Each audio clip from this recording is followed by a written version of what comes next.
When the computer systems crashed and the backup power failed, leaving a packed subway train hurtling toward a dead end at dangerous speed, the control center panicked. But the operator everyone dismissed stepped forward with an authority that came from years of flying machines where system failures meant death, manually controlling the train with skills learned in zero gravity. Welcome to Stories of Secret Heroes. Before we begin this powerful story of hidden expertise and life-saving skills, tell me in the comments from which city are you watching this video today. And if you believe that heroes often hide in the most unexpected places, hit that subscribe button and help us share stories that matter. The Blue Line Metro served 300,000 passengers daily through downtown Chicago, connecting suburbs to the city center in a network of tunnels that had been carrying commuters for decades. During rush hour, the trains ran every 3 minutes, packed with office workers, students and service employees who depended on reliable public transportation to maintain their daily routines. Captain Miguel "Mike" Torres had been operating train 4247 on the Blue Line for 3 years, running the same route twice daily, inbound during morning rush hour, outbound during evening rush hour. At 55, he was older than most transit operators, moving with the careful precision of someone who understood that routine could be interrupted by emergencies that required split-second decision-making. Mike wore the standard Chicago Transit Authority uniform, navy blue shirt with reflective stripes, dark pants and a radio that connected him to the control center. His operator's cab was clean and organized, with personal items limited to a thermos of coffee, a small American flag pin, and a worn NASA baseball cap that most passengers never noticed. The passengers who rode train 4247 saw Mike as part of the infrastructure rather than as a person. He was the voice that announced station stops, the presence in the front cab who got them where they needed to go, the employee who opened and closed doors with mechanical regularity. They didn't see him as someone with a complex history or specialized skills. He was just the guy who drove the train. What they didn't know was that Captain Miguel Torres had spent 22 years with NASA, including 17 missions as a space shuttle pilot. He'd commanded crews on construction missions to the International Space Station, conducted scientific research in zero gravity, and safely guided 180-ton vehicles through atmospheric re-entry at speeds of 17,000 miles per hour. Mike had retired from NASA in 2019 after his wife Maria was diagnosed with early-stage Alzheimer's. The demands of astronaut training and mission schedules were incompatible with providing the consistent care and support Maria needed during her treatment. The subway job offered steady hours, good health insurance, and the kind of routine that allowed him to be present for his wife's medical appointments and daily care needs. The mockery started subtly, the way workplace cruelty often does in environments where people feel trapped together. During the crowded morning commute, passengers would make comments loud enough for Mike to hear through the thin walls of the operator's cab. Imagine being 55 and this is your career peak, a young investment banker would say to his colleague while standing near the front of the train, driving in circles underground all day. Some people just don't have what it takes to build something meaningful, his friend would reply, glancing toward Mike's cab. This is what happens when you settle for safe and easy. The comments became routine, part of the background noise of rush hour transportation. Passengers treated Mike like he was part of the train equipment, rather than a human being who could hear their observations about his life choices and career limitations. The social media content was inevitable. Young professionals began filming Motivation Monday videos during their commutes, using Mike and other transit workers as examples of what happens when you don't chase your dreams or settle for mediocrity. Instagram stories featured the train operator's cab with captions about knowing your worth and not getting stuck in dead-end jobs. Mike heard it all. The comments, the jokes, the casual cruelty of people who thought his presence in their lives was so insignificant that basic human courtesy didn't apply. He'd learned during his astronaut training that external judgment couldn't affect your performance if you maintained focus on the mission at hand. But the passengers interpreted his professional silence as confirmation of their assumptions. If he'd really accomplished anything significant, surely he would have defended himself or demanded respect. His quiet acceptance of their treatment seemed to validate their belief that he was exactly what he appeared to be, a man who'd ended up driving trains because he couldn't achieve anything more ambitious. Dr. Sarah Kim had been riding the Blue Line for 6 months when she noticed something unusual about the operator of train 4247. As a NASA mission control engineer, Sarah had spent years working with astronauts and understanding the subtle indicators of advanced training in high-stress operational environments.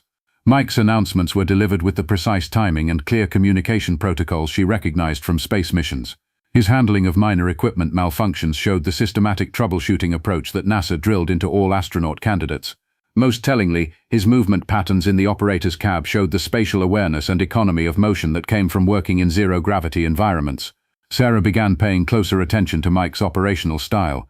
When passengers crowded the doors beyond capacity, he didn't just follow protocol, he used crowd psychology techniques to manage human behavior safely. When equipment showed signs of potential failure, he performed diagnostic sequences that suggested knowledge of complex systems far beyond basic train operation. One morning, while the train was delayed due to signal problems, Sarah heard Mike communicating with the control center using terminology that was distinctly aerospace-related. He referenced go, no-go decisions, system redundancy, and abort protocols in ways that suggested these weren't just borrowed phrases, but concepts he understood at a technical level. Sarah's curiosity led her to observe Mike more carefully during her daily commutes. She noticed the NASA baseball cap he wore during shift changes, the way he automatically checked multiple system indicators simultaneously, and his habit of performing what looked like pre-flight checklists before beginning each route.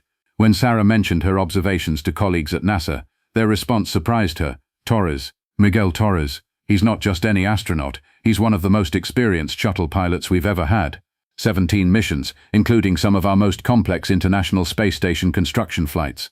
Sarah realized she'd been sharing her morning commute with a man who'd traveled 4.2 million miles in space, conducted EVAs in zero gravity, and safely returned crew members from missions that made international headlines.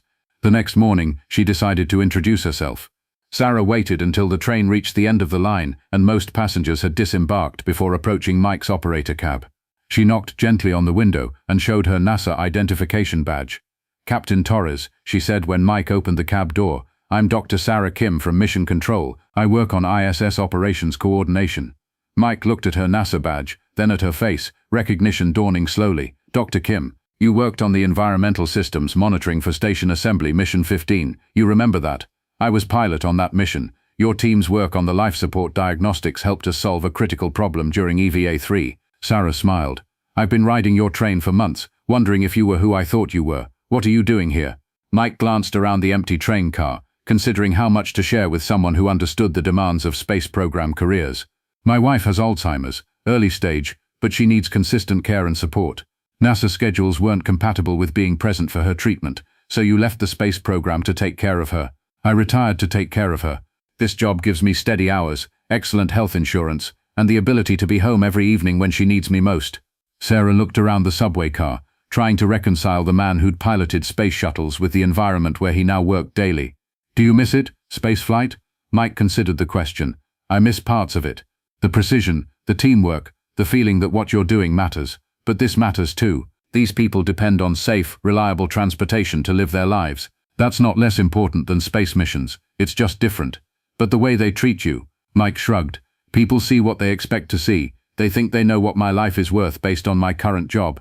I know what my life is worth based on everything I've done, and everything I'm still doing." Sarah was about to respond when the radio in Mike's cab crackled with an urgent message from the control center. "All operators, we have a system-wide computer failure affecting the entire Blue Line." The dispatcher's voice carried the controlled tension of someone managing a developing crisis. "Primary control systems are down, backup power systems are failing. We need all trains to proceed to the nearest station and hold position until we can restore system control." Mike's expression immediately shifted from conversational to operational. "Control, this is train 4247. What's the extent of the system failure?" 4247, we're showing complete loss of automated safety systems. Signal control is manual only. Track switching is manual only. Speed regulation is manual only. We're implementing emergency protocols for manual operation across the entire line."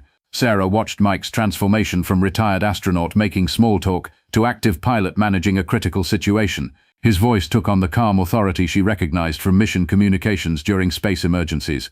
"Control, 4247 is currently at the terminal with no passengers on board. Request permission to assist with emergency operations." Mike looked at Sarah, then at his radio. "Control, I need to advise you that I have extensive experience with manual control systems and emergency protocols. I'm qualified to assist with critical operations if needed." There was a pause before the dispatcher responded. 4247, what kind of experience are you referencing?" "Control, this is Captain Miguel Torres, former NASA space shuttle pilot. 17 missions, including manual re-entry operations and emergency system failures in space environments."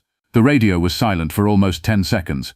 4247, please stand by. We're connecting you with emergency command.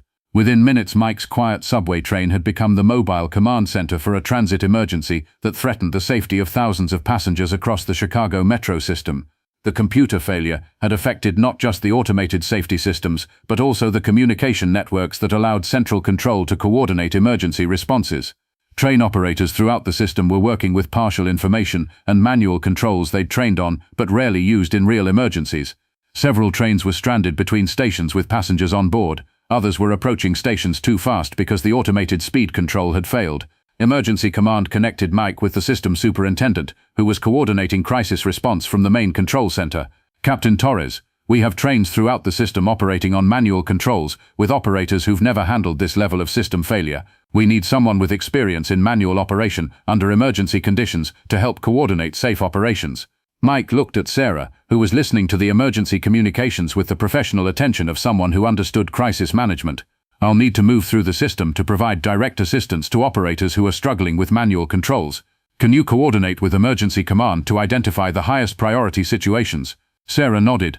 "I can help with system analysis and priority assessment. This is similar to what we do in mission control when we have multiple system failures on station operations." For the next 4 hours, Mike used his train as a mobile emergency response unit, traveling to locations where operators were struggling with manual control systems.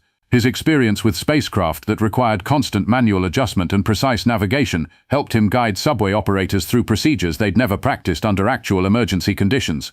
At each location, Mike would board the struggling train, work directly with the operator to stabilize manual control systems, and then move to the next crisis point. His communication with Emergency Command was crisp, professional, and focused on systematic problem-solving that prevented what could have been multiple accidents. Sarah coordinated with the control center to provide real-time analysis of system status and help prioritize which trains needed Mike's assistance most urgently. Her experience with complex technical systems and multivariable crisis management proved invaluable in organizing the emergency response. By 8 p.m., the computer systems had been restored and all trains were operating safely under normal conditions. The crisis that could have resulted in multiple derailments and hundreds of casualties had been managed without a single injury, largely due to Mike's expertise in manual control systems and Sarah's coordination of emergency priorities. The story of the subway operator who'd turned out to be a former NASA pilot spread through the Chicago Transit Authority within hours. Operators who'd worked alongside Mike for 3 years learned that their colleague had piloted space shuttles. Supervisors who'd given him routine assignments discovered they'd been managing someone whose operational experience exceeded their own by orders of magnitude. The passengers who resumed their normal commutes the next day found themselves riding trains operated by someone they finally understood was far more than just a guy who drove in circles underground. The investment bankers who'd made jokes about career limitations were now sharing subway cars with someone who'd literally reached for the stars and achieved them. Mike returned to his regular route on train 4247, but the atmosphere was completely different. Passengers who'd previously ignored him now nodded respectfully. Some approached him during quiet moments to thank him for the previous day's emergency response. Others simply asked about his experiences in space, genuinely curious about the man they'd been dismissing for years. The social media content changed too. Instead of using transit workers as examples of limited ambition, passengers began posting about the hidden expertise around them. Videos about the NASA pilot who drives my train went viral, but with messages about recognizing value in unexpected places rather than mocking people based on their current jobs. A week after the system failure, a local news station requested an interview with Mike about his role in managing the transit emergency. He agreed, but only on the condition that the focus be on the importance of all transit workers rather than his individual background. "Captain Torres," the reporter asked, "how does someone go from piloting space shuttles to operating subway trains?" Mike considered the question carefully. The skills are more similar than people might think. Both jobs require precise attention to safety protocols, quick decision-making under pressure, and the ability to manage complex systems safely. The main difference is the environment, space versus underground, but the responsibility is the same, getting people where they need to go safely. But surely driving a subway train is a step down from space missions. "I don't think about careers in terms of steps up or down," Mike replied. "I think about them in terms of service. As an astronaut, I served the country's space program and scientific advancement. As a train operator, I serve my community's daily transportation needs and my wife's healthcare requirements. Both are important forms of service." The reporter pressed further. "Don't you miss the prestige and recognition of being an astronaut?" Mike smiled. "Prestige is something other people give you based on what they think your work is worth. I know what my work is worth based on how it helps people and whether I'm doing it well. Maria needs me to be present and available for her care. The passengers on train 4247 need reliable, safe transportation. Those needs are just as important as anything I did in space." What would you tell people who judge others based on their current jobs? I'd tell them they're missing opportunities to learn from people with experiences they can't imagine. Every person doing honest work has a story, skills and insights that could surprise you. When you dismiss someone based on their job title, you're limiting your own understanding of the world. In the months following the emergency, Mike became an informal mentor for other CTA operators who wanted to improve their technical skills and emergency preparedness. His training sessions weren't about spaceflight, they were about systematic thinking, crisis management, and the kind of attention to detail that kept people safe in complex operational environments. The most important thing I learned at NASA, Mike told a group of new operators, is that small problems become big problems if you ignore them. Whether you're 250 miles above Earth or 50 feet below it, safety comes from paying attention to details and being prepared for things to go wrong. Young operators who'd once thought of their jobs as temporary stepping stones to better careers began to understand that mastering their current responsibilities was valuable in itself. Mike taught them that professional excellence wasn't about the prestige of your job title, it was about the skill and dedication you brought to whatever work you were doing.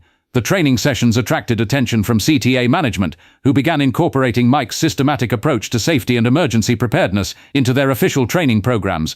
His methods, developed during astronaut training and refined through space missions, improved operational safety across the entire Blue Line. Sarah, who'd become a regular passenger and unofficial liaison between NASA and CTA, helped develop cross-training programs that applied aerospace safety protocols to public transportation.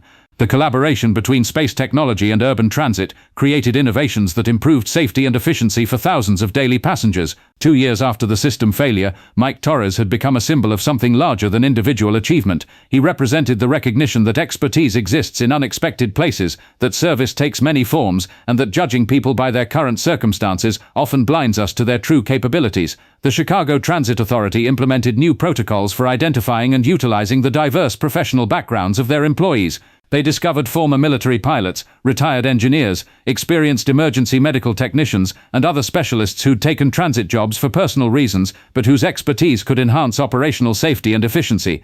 Mike continued operating Train 4247, but his role had evolved to include safety training, emergency protocol development, and mentorship for operators throughout the system. He'd found a way to apply his aerospace expertise to urban transportation while maintaining the schedule flexibility he needed to care for Maria. Maria's condition had stabilized with early treatment and consistent care, allowing her to remain at home with Mike's support. The decision to leave NASA for a subway job had enabled him to be present during the most critical period of her treatment, and the health insurance from CTA had covered experimental therapies that significantly slowed the progression of her symptoms. The passengers who rode Train 4247 learned to see Mike not just as the astronaut who happened to drive their train, but as someone who'd chosen service over prestige, family over career advancement, and daily dedication over public recognition. His example influenced how they thought about their own work and their treatment of service employees in all aspects of their lives. The investment bankers who'd once mocked Mike's career choices found themselves in conversations with colleagues about the meaning of success and the value of work that serves others. Some began volunteering with organizations that supported caregivers and service workers, understanding for the first time that their earlier attitudes had reflected their own limitations rather than anyone else's failures. Captain Miguel Torres still operates Train 4247 on the Chicago Blue Line, still announces station stops with the clear communication protocols he learned during astronaut training, still begins each shift with the systematic preparation that kept him alive during 17 space missions. His passengers know they're riding with someone who once traveled at 17,000 miles per hour through the vacuum of space, but more importantly, they know they're riding with someone who chose to use those skills in service of their daily needs. Mike's story isn't ultimately about the career change from astronaut to train operator. It's about the understanding that meaningful work is defined by how it serves others, not by how others perceive its importance. The mockery that once filled Mike's daily commute has been replaced by genuine respect, but not because people learned about his space missions. The respect comes from recognition that his current work, keeping passengers safe, maintaining reliable schedules, being present for his wife's care, represents the same dedication to service that made him an exceptional astronaut. Maria Torres continues to benefit from early intervention and consistent care, her condition stable enough that she and Mike can plan for years together rather than counting months. The sacrifice Mike made in leaving NASA enabled them to face her illness as a team, with the resources and time needed to fight for every good day they could have together. Late at night, when his shift ends and the trains return to the maintenance yard, Mike sometimes looks up at the stars through the elevated sections of track and remembers what it felt like to be among them. But he doesn't feel regret or loss. He feels gratitude for having had both experiences, for understanding that service to others is the common thread connecting all meaningful work. The skills that made Mike an exceptional astronaut precision, calm under pressure, systematic thinking, dedication to safety make him an exceptional train operator. The difference isn't in the complexity of the vehicle or the prestige of the mission. The difference is in understanding that whether you're piloting a space shuttle or a subway train, people are trusting you with their lives, and that trust is the most important thing you can earn. So I ask you, have you ever met someone like Captain Miguel Torres? Someone whose current job didn't reflect their extraordinary background, whose skills became apparent only when they were needed most, who chose service over recognition and family over career advancement. Share their story in the comments. Tell us about the service worker, the quiet professional, the person everyone overlooked, who turned out to have experience that would amaze you. Because here at Stories of Secret Heroes, we know that the most important missions often happen here on Earth, in the daily work of people who choose to serve others, regardless of whether anyone recognizes the magnitude of their sacrifice. Thank you for watching. If this story moved you, subscribe and share it with others. Help us honor the hidden heroes who bring extraordinary skills to ordinary jobs, and remind the world that greatness often works quietly, reliably, and without asking for applause. We'll see you in the next story, and until then, remember to treat everyone with respect, because you never know when the person operating your train might be someone who once navigated through space. But more importantly, they're someone doing honest work that deserves your recognition, regardless of where they've been or what they've achieved. The most important missions aren't always the ones that make headlines. Sometimes, they're the ones that get people home safely to their families, day after day, with the quiet dedication of someone who understands that service to others is the highest calling, whether it happens 250 miles above Earth or 50 feet below it.